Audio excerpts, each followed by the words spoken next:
Skip, Holiday was sensational. Agreed. The job that he's doing on Chris Paul, Skip, he's showing you why he's first-team All-NBA. Defensive. Skip, and you look at it, I think the game that if the Suns were to lose this series, they're going to look back on. They're going to say game 4. Jrue Holiday was 4 of 20. He was stinking up the joint. Devin Booker has 42, and we lost that game. But if you allow Holiday to come back and follow that up with 12 or 20, and you let Middleton shoot 50%, you let Giannis shoot 50%, Skip, you're not going to beat them. You can't let a team's big three go get 88 points, 20 rebounds, and 24 assists. And people are saying, well, the Suns shot 65% from three, and they shot 50% from the floor. But hell, they let Milwaukee shoot 58% from the floor and 50% from three. And when the game you thought was going to get away from them, Skip, you know they made this run in the second quarter? You know, Giannis was on the bench. And Holiday, half of his points came in the second quarter. And he matched them. I fought Monty Williams because I couldn't understand why he would rest Ayton and Booker at the same time. You lose your rim protection and your scoring. But Holiday, Skip, these last 2 games, he's been sensational on the defensive end. And he's sacrificed some of his offense. If you look at, they've given him the toughest assignment. He goes from having to guard Kyrie and James Harden. I understand James Harden was not the same James Harden he was before the hamstring. And then he goes and has to deal with Trae Young. And then it says, okay, now you got Book. Now we need you on CP3. So he's had tough assignments. And so maybe his offense has suffered a little bit. But he put together a complete game. And when if he plays like this, they're almost unbeatable because Giannis is going to be Giannis. And Chris Middleton, I've never seen a guy that swings so much like Chris Middleton. One game, he looks like a guy that belongs in the G League. And the next game, Skip, he looks like a guy that should be first-team All-NBA. Did you see the shots that he was making down the stretch? Mikal Bridges is all in his grill. He's pulling up from 24. No, but that's been going on fairly regularly. The last 2, Skip, Yeah. and that's the thing, Skip. But we saw him go 6 of 23 and score 11 points. We've seen him score 14 points after coming off 30-point performances. And we like, what the hell is this? But for me, Skip, Jrue Holiday was the difference in this ball game. And he made the difference. He made his presence felt. Skip, this might be one of the first series that we're going to go back and we're going to look at the 2 biggest plays of the game happened on the defensive end. It was the Giannis's block, and when he caught Devin Booker. But the problem happened is because Devin Booker, they resorted to going Devin Booker one-on-one. And Holiday said, you know what? He going to shoot this ball. When he turns his back and when he looks back around, I'm going to be there. Snatches it, throws the lob, Holiday. And you know what, Skip? I'm coming to the conclusion that Milwaukee's big three is just better. They played their best. If Milwaukee's big three played their best, the Sun big three plays their best, who you taking? I'm taking the Bucks. Okay. I didn't quite see the same game you saw on Saturday night. So let's reiterate what happened. Phoenix comes out like gangbusters, and they just blow them off the floor in the first quarter, and it's 37-21. It's plus 16 after a quarter. And Budenholzer does an interview between quarters, and he's saying, we just got to settle down. And I'm like, settle down? You're done, man. You're going to get wiped out tonight, and you better be thinking about Game 6 at home, seeing if you can hold, serve, and force a Game 7 back in Phoenix. And to your point, Giannis is out, and all of a sudden Milwaukee goes ballistic and goes on a 44-23 run in the second quarter. But this is what was even worse. This is at Phoenix. Yes. This is as crazed a crowd. I was texting with Lil Wayne after the game. He was courtside. He said he has never been in a more electric atmosphere with a louder crowd than he experienced on Saturday night in Phoenix. So that's going on. Right. And guess what the Bucks do? From the end of the first quarter until the 9:08 mark of the fourth quarter, they go on an 87-57 run. Think about that. They beat them by 30 points over that stretch. That'd be quarters 2, 3, and a little bit of quarter 4. Correct. A 30-point swing in the game? How do you explain that? Couldn't. I've never seen anything like it. You can't. And then guess what, ladies and gentlemen? Here comes Phoenix back again. And guess why, ladies and gentlemen? It was Chris Paul being guarded by Jrue Holiday, and Chris said, no, not in my house. And Phoenix goes on a 25-12 run down to the 30-second mark. And that was led by Chris Paul scoring 13 of the 25. I thought he was sensational in the fourth quarter. Yeah. So my point is that Jrue is guarding him, but Jrue wasn't having much success down the stretch of the fourth quarter. And then what happens, if we can reiterate, with 31.9 left, Jrue Holiday misses a 12-foot floater. It's a 2-point game at that. They've cut it all the way down to a 2-point Bucks lead. Right. And guess who gets the rebound? Devin Booker. He scored 40 in back-to-back games that turn into both games losses. Right. Well, that's never happened before in finals history. So what happens? Devin starts to dribble the ball up the floor.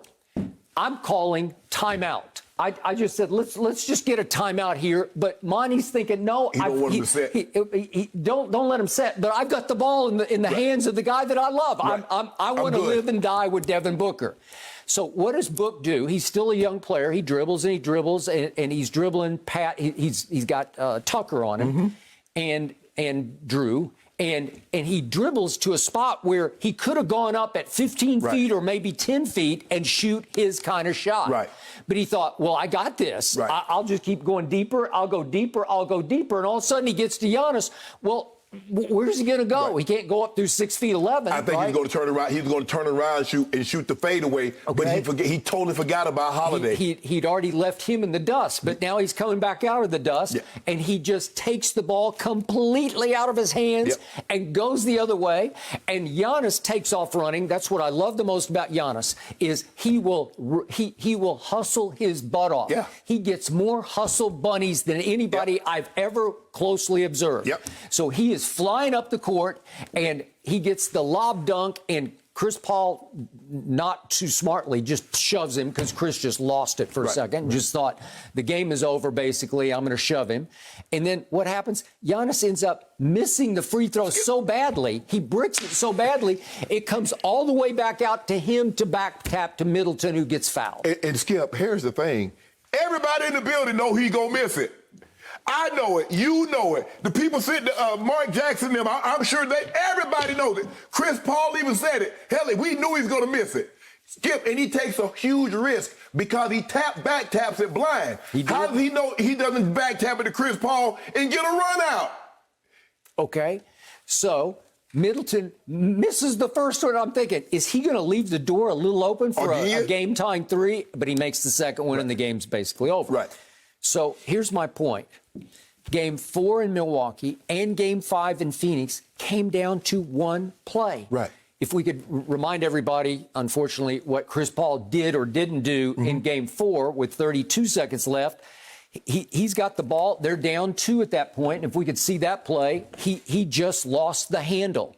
He carried the ball in his left hand for a second, and then he just lost the handle, and Jrue Holiday took it away and went the other way, and Middleton gets a run-out basket.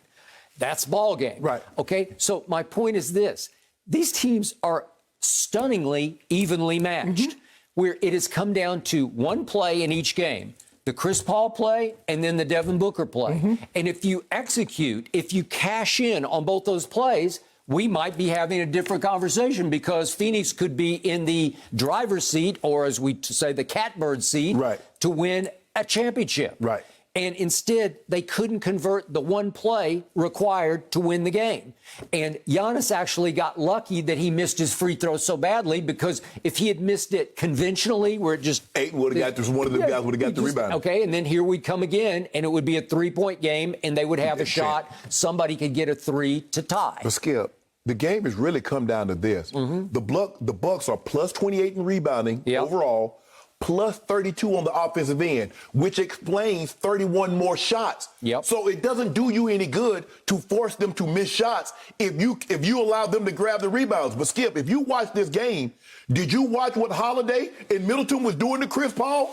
They were playing him like an old soul record. They got whatever they want, whenever they want. The other way. Yeah, yes. Chris can become a liability. Yes. Did you see? I'm like, hold on. Either go to a zone or get Chris Paul off of Middleton and Holiday because they're getting whatever they want. When do you know?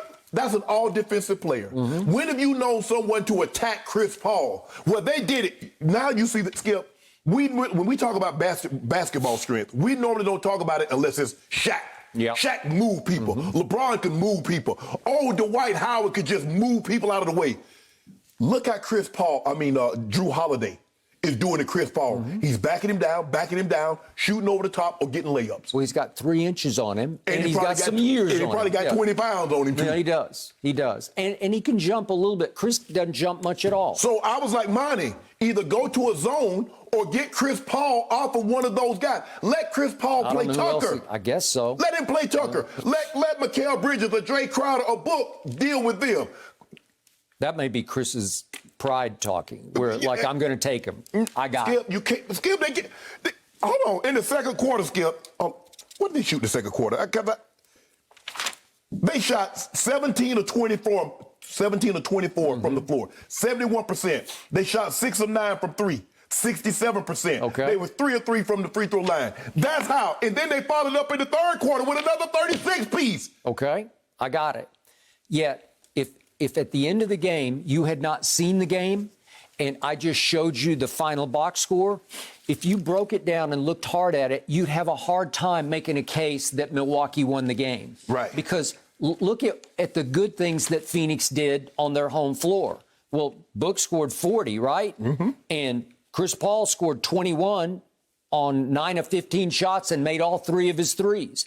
And Ayton went 20 and 10. That's pretty good. And they only lost the rebounds by 2. So at least they were in the ballpark, right? But it was that one. Remember that offense? I got it. When the offensive rebound happens, Skip. But look at Mikal Bridges. He goes 5 of 6 and 3 of 3 from 3. That'll work. And Crowder was pretty good, 4 of 7 and 2 of 4 from 3. So my point to you is they didn't play badly. They made 13 of 19 threes. That'll usually work, right? Okay. So everything I showed you just comes down to one play. Book's got to score 42 points. He needs to score 42. He might right? need 45, 50. Okay, well, maybe. But I'm just saying the way this game broke down, if he had scored 2 or 3 more points, they could win the game. Skip, if you take Ayton out, now they're going to bring Lopez in. Lopez plays on the box. Bud has gotten smart. Hey, I need you down on the box. They're small. When Bobby Portis comes in, he's crashing the board. He does. Okay, Connington comes in. He's crashing. Skip, what's so surprising about to me, is that a team that crashes the board like they do, the Suns don't get more runouts. Why? Yep. Because Chris Paul is not trying to push the pace.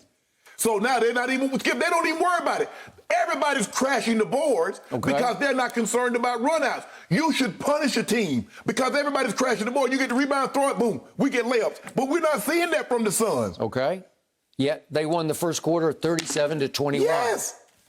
Go figure. They thought the game was over. Skip, I've never seen a game turn like this. Now, I've seen games, they battle their way back into it. But, Skip, you down what, 16 points? And somehow you go into the half with a lead. How? Well, when you shoot 71% and you shoot 68% from the three-point line, that's how you do it. It's like the Suns just stopped playing defense. Skip ain't no way. 17 or 24.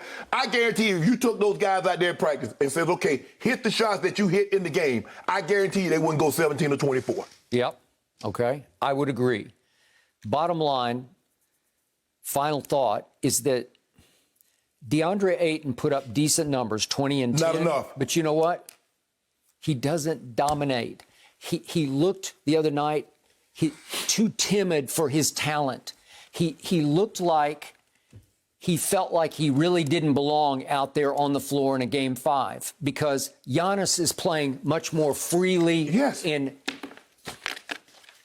confidently than Ayton does. Ayton still looks like he's not sure he could do this. Right. And I don't love that for them. So if you want to do big 3 versus big 3, Giannis still has all kinds of shooting issues, free throw issues, especially on the road. Big issues. Skip. Can't trust him. Monty, I don't know what you're looking at. Stop letting Giannis go baseline. Well, that's because Ayton's taking him solo every time. Don't, Skip, what was the number 1 rule? Force Jordan to the middle. Your help is coming from the middle. You let him go. That's the cardinal rule of Thank all you. of basketball. And Don't give the baseline. Every time Giannis goes baseline, he either scores or draws a foul. Now, at some point in time, Monty Williams, everybody keep telling me how great a coach he is, and he gives some great little speeches. But at some point in time, you got to tell Ayton to cut the baseline off, send him back to the middle, and help is coming. That's what the Jordan rules were. Do not let him go baseline. Okay. Force him to the help to the middle. Have we seen one time that Phoenix said, let's build a wall and force Giannis to beat us, as opposed to we'll just let the others. If they want to score, they can score. And that's been the magic formula to reducing Giannis to discombobulation in previous series and previous years. Well, they don't do that. Right. Monty's just sticking by his guns, maybe stubborn to a fault. Okay. Ayton can handle him. Okay. Well, okay. He probably could, but if I'm Ayton, if you watch the tape, look at how Giannis is getting his buckets. He's going baseline. He's forcing you to foul him. He's going up and under. Or he's just more aggressive than you are on the offensive glass. Absolutely. Yeah. But Skip, the thing is, I mean, if you block Giannis, here comes Portis. Here comes Coddington. Yeah. Here come all the PJ Tucker. PJ Tucker might have 4 rebounds. 2 or 3 of them going to come on the offensive end. That's it. It's simple. You know, Monty keeps saying it's simple. Okay, just do it. Yep. I got it. And Monty said after the game, we just need to win one more to get back on the plane. Thank you for watching. You can subscribe here to get the latest from the show, and be sure to check out more of the best clips from Undisputed, or go watch a few other segments from our other shows on FS1.